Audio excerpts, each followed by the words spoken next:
Assalamualaikum warahmatullahi wabarakatuh. Kami dari kelompok 4 akan mempresentasikan tentang graphical user interface. Di sini kami akan lebih memfokuskan pada cara membuat graphical user interface tersebut atau GUI tersebut. Pada bagian awal ini kami akan memperkenalkan tentang GUI. GUI merupakan graphical user interface yang dibuat dari objek yang saling berinteraksi dan memiliki struktur yang khusus.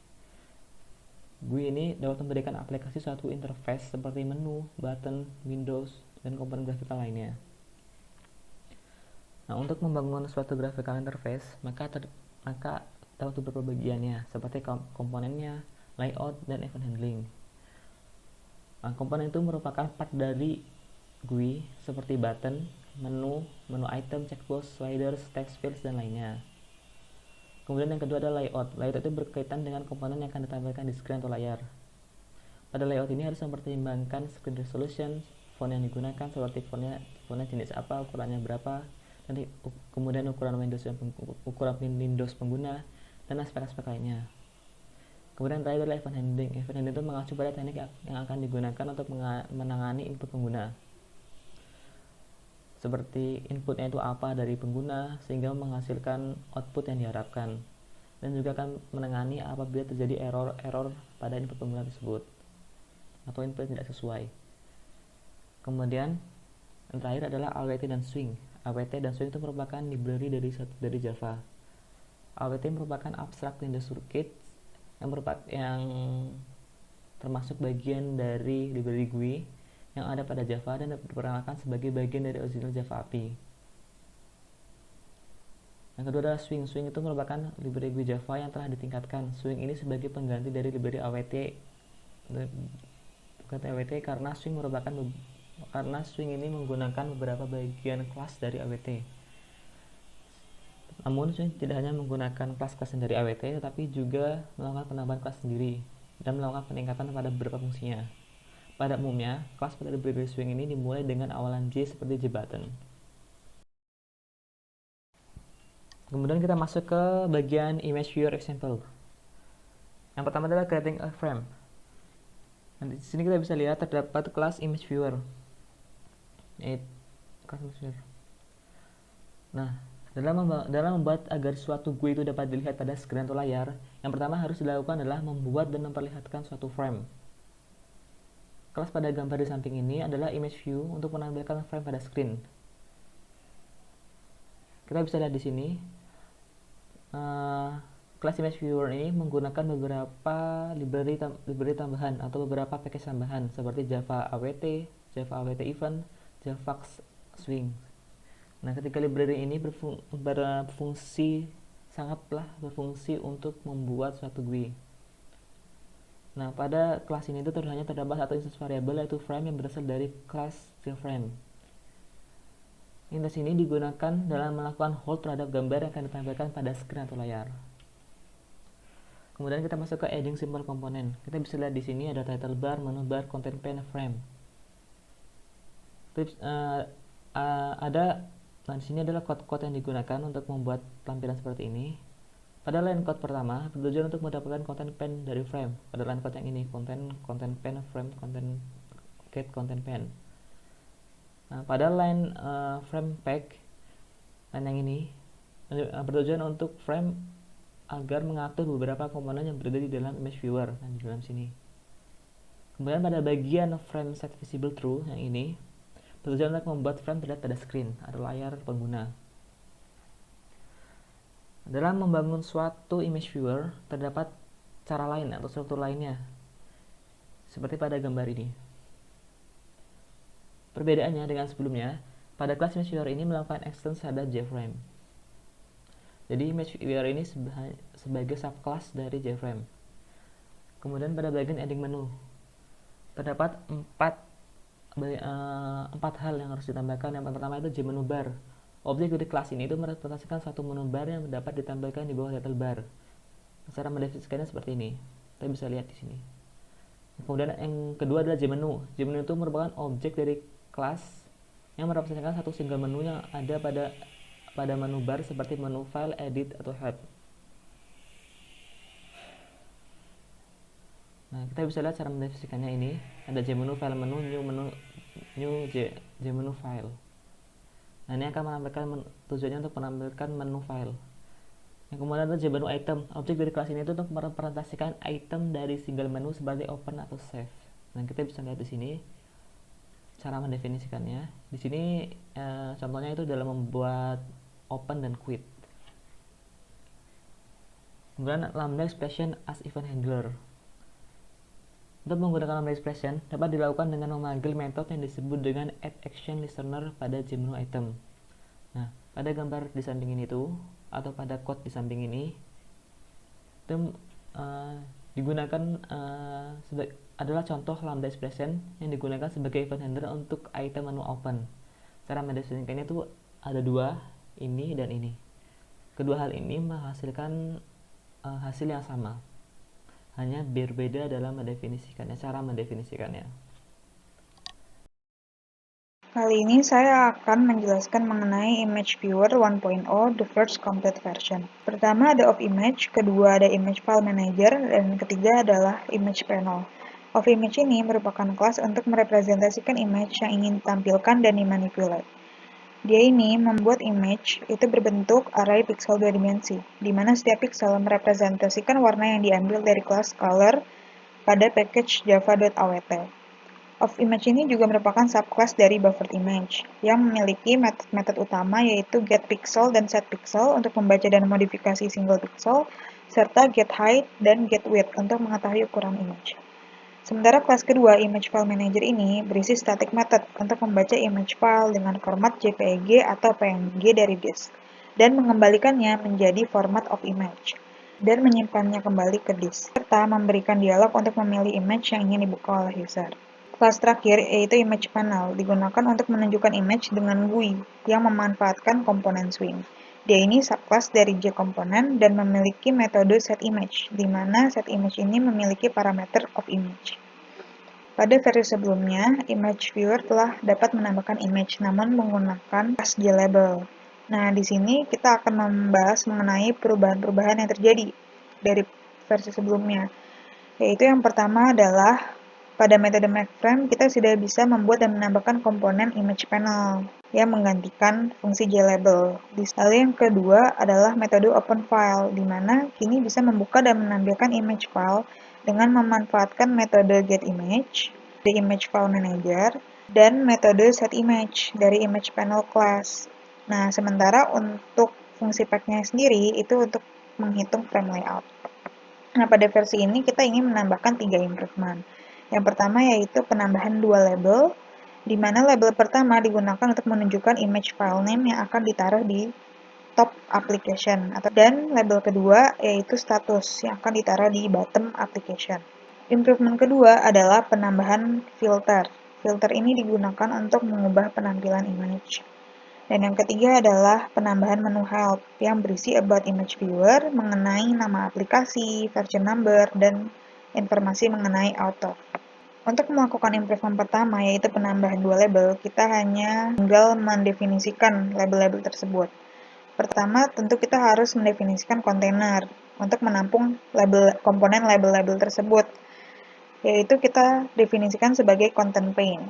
Kalau kita sudah memasukkan label-label ini ke dalam kontainer yang udah kita definisikan juga, kita tinggal melakukan arranging layout. Di mana arranging layout ini kita bisa menggunakan swing layout manager. Di swing layout manager ini kita punya 4 layout preferences, yaitu ada flow layout, border layout, grid layout, dan box layout yang bisa kita pilih. Nah, di sini kita bisa lihat flow layout akan menampilkan label menjadi seperti ini, yaitu dari left to right. Sementara border layout akan menghasilkan seperti ini, dan grid layout menghasilkan seperti ini.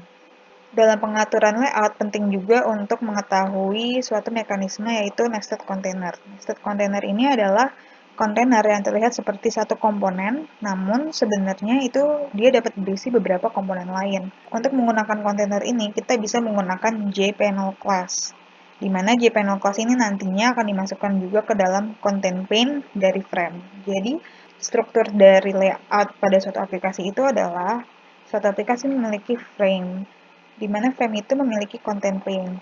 Di contoh ini, content pane adalah yang berwarna putih. Lalu di dalam content pane kita bisa masukkan kontainer lain, yaitu JPanel.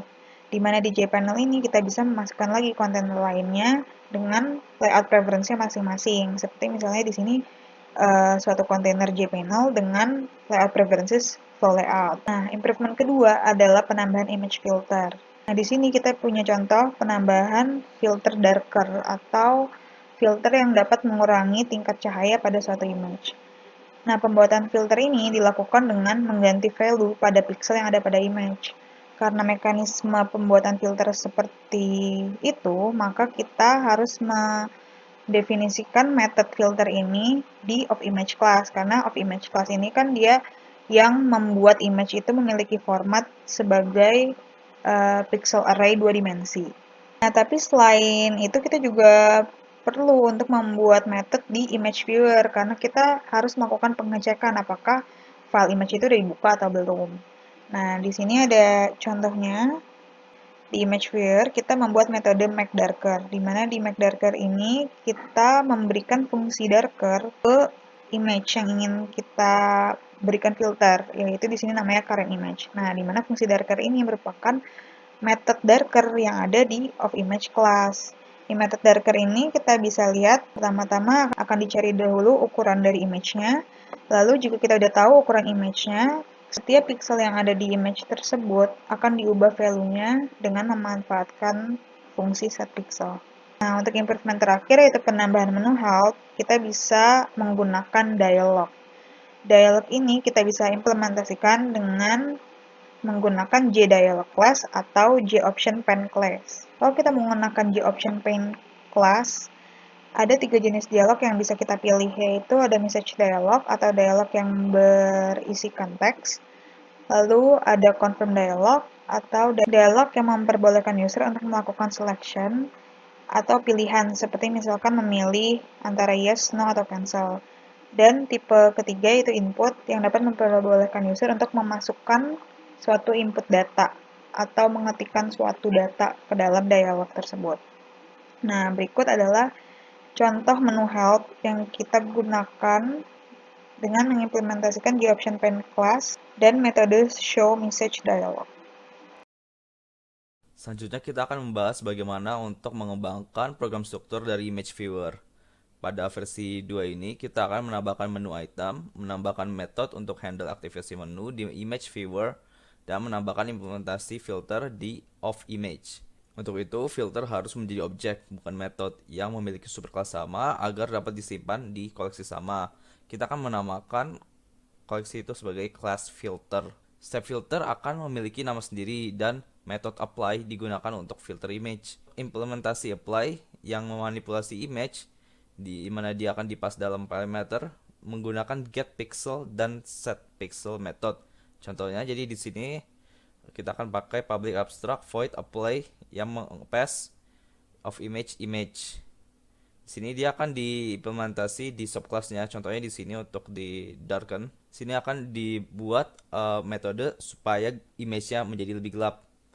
Nah, setelah filter telah didefinisikan, kita dapat membuat filter objek dan menyimpannya di dalam collection. More interface components. Pertama ada buttons. Jadi di sini kita akan dibuat toolbar di bagian kiri GUI yaitu button larger dan smaller. Grid layout akan menentukan berapa baris dan kolom yang diinginkan. Dengan value 0 berarti secukupnya. Di sini karena layout default adalah horizontal ke kanan. Untuk membuat kita kolom ke bawah, kita set untuk set barisnya 0 secukupnya dan 1 kolom supaya dia selalu akan ke bawah. Lalu border layout west digunakan agar button muncul di sebelah kiri. Selanjutnya adalah borders. Untuk mengembangkan GUI, kita dapat menambahkan empty space sekitar bagian luar frame, menambah spacing antar komponen frame, dan menambah line sekitar image. Jadi kita gunakan set border dengan parameter empty border akan membuat empty space di luar frame. Membuat border layout dengan dua parameter int menambahkan space antar komponen, dan edge border untuk image panel menambahkan line dengan tampilan tergores sekitar image. Baik, pada slide ini kita akan membahas tentang inner class.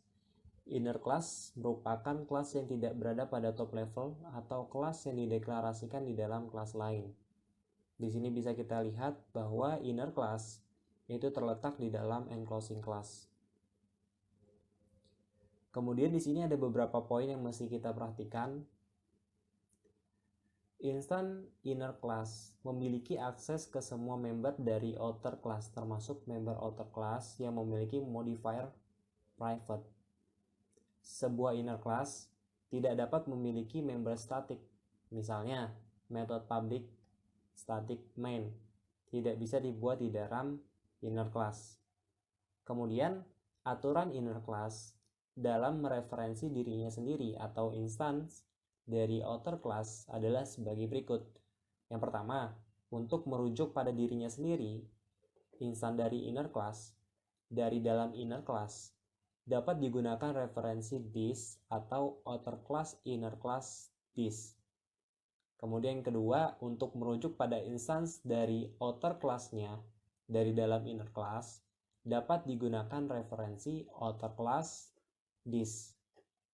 Selanjutnya, untuk membuat instance dari inner class, kita harus memiliki instance dari outer class terlebih dahulu. Berikut adalah contoh dari inner class dan bagaimana kita bisa memanggil inner class itu pada kelas utama. Nah, di sini kita memiliki kelas A yang merupakan enclosing class dan kelas B yang merupakan inner class-nya. Kita memiliki dua metode. Metode yang pertama ada pada kelas B yang merupakan inner class dan metode kedua ada pada kelas A yang merupakan enclosing class. Kemudian kita akan panggil kedua metode tersebut dalam program utama. Untuk memanggil sebuah metode di dalam inner class, kita perlu menuliskan enclosing class dot inner class. Kemudian kita buat di sini objeknya new enclosing class dot new inner class-nya. Kemudian b dot sebuah metodenya atau nama metode dari inner class-nya. Kemudian untuk memanggil metode dari enclosing class, kita hanya perlu menuliskan seperti biasa.